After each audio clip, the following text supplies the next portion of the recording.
رادیواکتیو، رادیو رادیواکتیو، رادیواکتیو.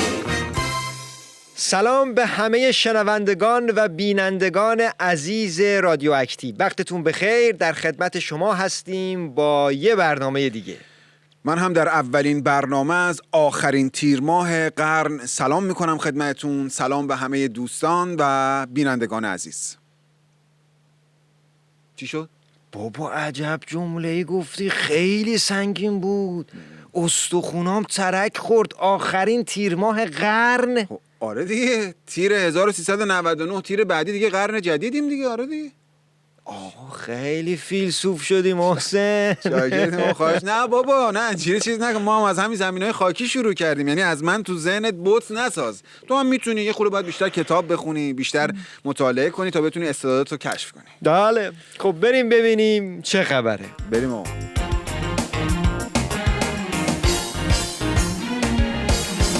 همونطور که حتما شنیدید، در هفته گذشته قاضی فراری غلامرضا منصوری توسط سربازان گمنام وزارت اطلاعات خودکشی شد.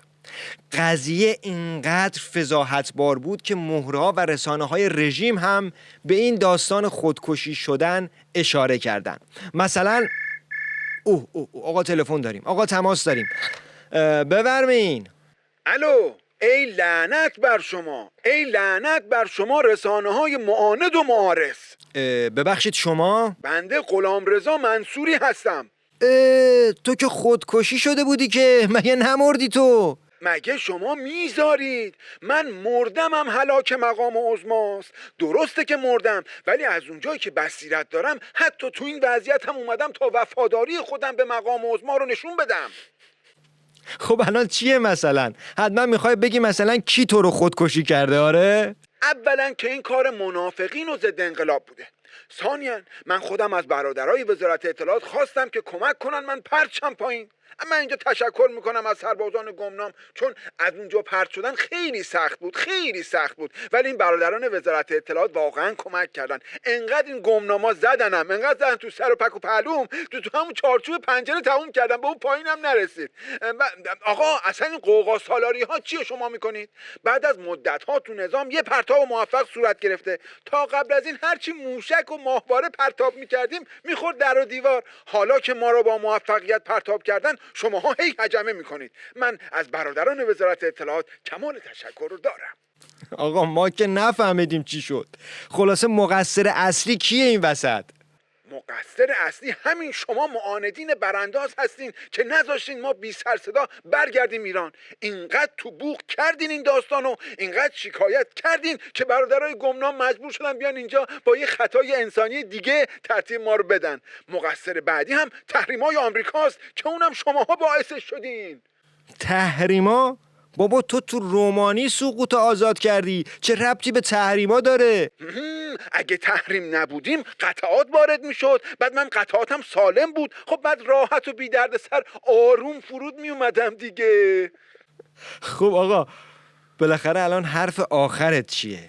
بله، اولا تجربه بنده نشون داد که رومانی هم به قول مشرق نیوز عمق استراتژیک ماست و با شعار قدس از طریق رومانی دیگه کانادا رفتن موضوعیتی نداره. ثانیاً خونه های کانادا همه ویلاییه، پنجره‌ای که به درد سقوط آزاد بخوره نداره، حتی آرسنیک هم نداره. شما ببینید این یارو خاوری داره با چه ذلتی زندگی میکنه، حتی نتونسته از کمک های برادران گمنام بهره مند بشه. ثالثاً لعنت بر شما رسانه های استکباری، ای رسانه های استکباری.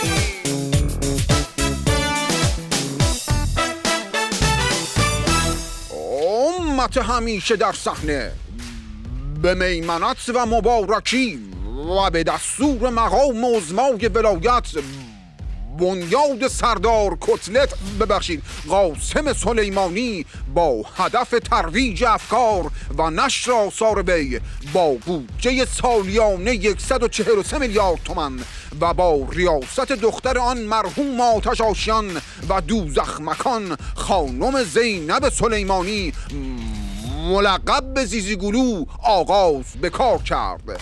با تشکر از مال باختگان، کارگران نیشکر هفت تپه، کارگران هپکوی عراق، گروه ملی اهواز، 10,000 خانواده کارکنان بیکار شده دکل‌های حفاری، معلمان بازنشسته که پولها و حقوقهای موفقه آنها فرصت تأسیس این بنیاد ولایت محور را فراهم کرد.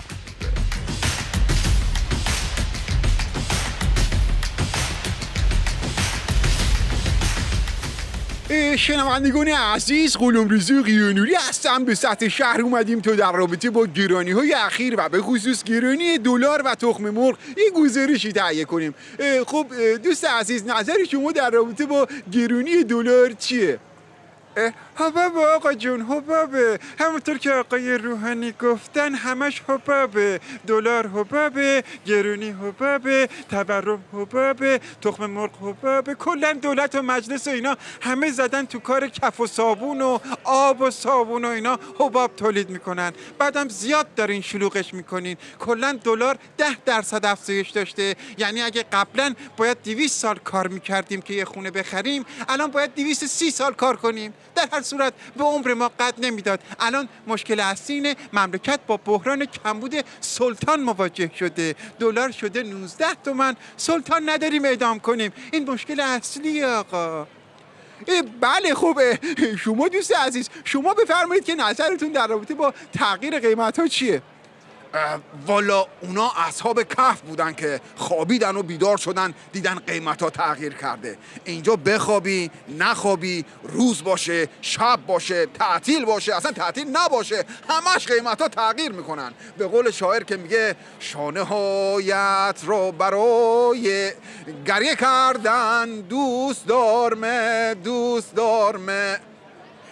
اوخی چه جالب. منظورتون شونه های مقام اوزماست؟ نه بابا، مقام اوزما کدوم خریه؟ منظورم شونه تخم مرغه. بله، به مقام اوزما و این آخونده باشه احتمالا فردا سلطان تخم مرغ رو میگیرن، پس فردا تخم مرغ میره تو بازار بورس، بعدش هم طرح ازدواج اجباری مرغ و خروس ها رو میارن. آره اونم تو مجلس. یافتم آقا جان، یافتم. وای چی شد؟ چی رو یافتی آقا جون؟ صفرا رو یافتم. من 6 ماه است دارم دنبال این 4 تا صفری که از ریال تخیدن میگردم. هی گفتم این صفرا رو کجا میخوام بذارن؟ 4 تا صفر بود دیگه. الان میبینم که ربوزات 2 تاش چسباندن جلوی قیمت پراید، 2 تاش مالاندن جلوی قیمت تخم مرغ. حالا چند تا صفر دیگه اومده از جلوی دلار و یورو و خانه و گازوئیل و من ماندم حیران اینا رو از کجا آوردن. دارم دنبال اونا میگردم. بله، این همون جهش تولیدی هستش که مقام اوزما فرمودن آقای روحانی دارن مدیریت میکنن. بابا مدیریت این بابا روحانی شیخفری مثل دستخط دکترا میماند. هیچ کس نمیفهمد چه غلطی کرده است. قرار بود یارانه ثروتمندا را قطع کنن، یارانه نوزادای فسقلی را قطع کردن. آخه این شد کار؟ داش اصلا کی از نوزادا ثروتمندتر؟ طرف 2 روز سابقه زندگی تو کره زمین رو نداره، یه دست پوشک داره، شیر خشک داره، بعضیشو سیسمونی دارن. خیلی ها که چند سال سابقه کار دارن اموال بیشتری دارن. آره. خیلی خوب، خیلی متشکرم. با اجازهتون مرخص میشیم. ما غلامرضا قیانوری، واحد مرکزی تخم مرغ. شده گرد زبون ها امان از این گرونی، نمونده توی جیبا حتی یه 2 قرونی. امان از این گرونی، امان از این گرونی. یارا نرم گرفتن نه آبی و نه نونی، از این همه مصیبت پیر میشه هر جوونی. امان از این گرونی، امان از این گرونی. خبر فوری، خبر فوریتی. مرکز آمار ایران اعلام کرد سالانه با افزایش 600,000 شغل در ایران مواجه هستیم. برای پی بردن به کم و کیف ماجرا و نحوه دستیابی به این آمار سری زدیم به مرکز آمار. آقا سلام علیکم. سلام آقا جون، احوال شما خوبه؟ شما شغلتون چیه عزیزم؟ والا من بیکارم. بیکار؟ تو نظام جمهوری اسلامی با این همه رأفت اصلا چنین چیزی راه نداره، اصلا امکان نداره. الان درستش میکنم. شما باباتون چه کاره است؟ بابام والا دکه سیگار فروشی داره. احسنت، باریکالله. وقتی بابات میره حموم دکه رو میبنده؟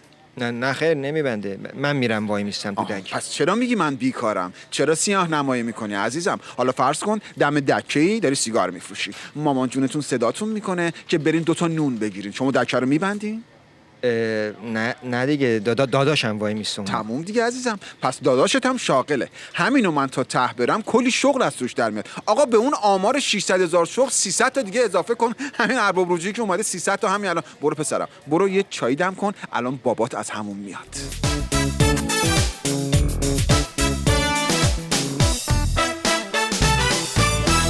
شنوندگان عزیز، همونطور که میدونید مجلس جدید یک مجلس ولایی و مقدمه دولت جوان حزب اللهی هست. نمایندگان تازه نفس، چارنل، بتاز، باربر هر روز به عشق ولایت قدم در صحن میذارن. در خدمت یکی از اعضای محترم مجلس هستیم. حاج آقا خودتون رو معرفی کنید لطفاً. با عرض سلام به پیشگاه مقام عظمای ولایت، بنده دولت الله جوان حزب اللهی منش هستم. خاک پای مقام عظما. خب شما چطور شد که در شهر خودتون انتخاب شدید؟ به سفارش دفتر مقام عظما. بعد تحصیلاتتون در چه حده؟ در حد استفتاءات مقام عظما. بسیار عالی، بسیار عالی. چه برنامه‌هایی برای حوزه انتخاباتیتون دارین؟ اطاعت از فرمایشات مقام عظما، حل مسائل اقتصادی مقام عظما، تأسیس و تخصیص بودجه‌های لازم برای پروژه‌های مقام عظما، حل مسائل پزشکی مقام عظما، پل برای مقام عظما، برج برای مقام عظما، همه چیز بره برای مقام عظما. اینجا برای مقام عظما، اونجا برای مقام عظما، من برای مقام. حاج آقا ببخشید، بعد نظرتون در رابطه با موضوع هسته‌ای چیه؟ نظر ما نظر مقام عظماست. در رابطه با سیاست خارجی چطور؟ تابع مقام عظما. بعد شما میدونین که 70% تو انتخابات شرکت نکردن؟ فدای جسم ناقص مقام عظما. آقا این که همه شد مقام عظما که مگه داریم غیر مقام عظما؟ بابا این چه مصاحبه مسخره‌ای شد؟ اینو بگیریم ببرین به جرم اهانت به مقام عظما. تمام. گور پدر مقام عظما. اگه اموالمون رو دوست برده، اگه هرچی که داشتیم ملا خورده، اگه در این حکومت روز روشن به یغما رفت پولهای سپرده، به یغما رفت پولهای سپرده، ولی جاش امنیت داریم، جنه با کیفیت داریم، توی مجلس تو دولت یه مش بی‌خاصیت داریم، یه مش بی‌خاصیت داریم، ولی جاش. شنوندگان عزیز توجه فرمایید. شنوندگان عزیز توجه فرمایید. به سفارش دفتر مقام عظمای ولایت ستاد مبارزه با تبعیض نژادی در آمریکا تأسیس شد.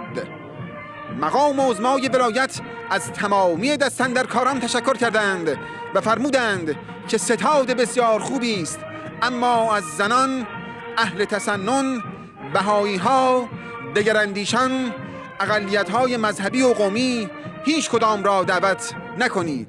خب پس کی رو دعوت کنید؟ ستاد مبارزه با تبعیض نژادی.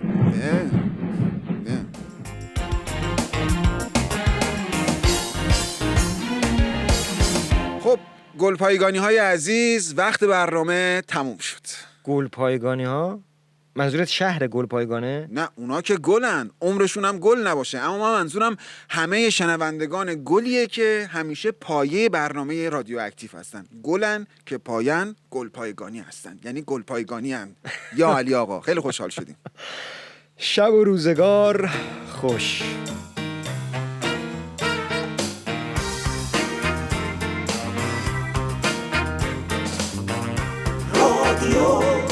رادیو اکتیو،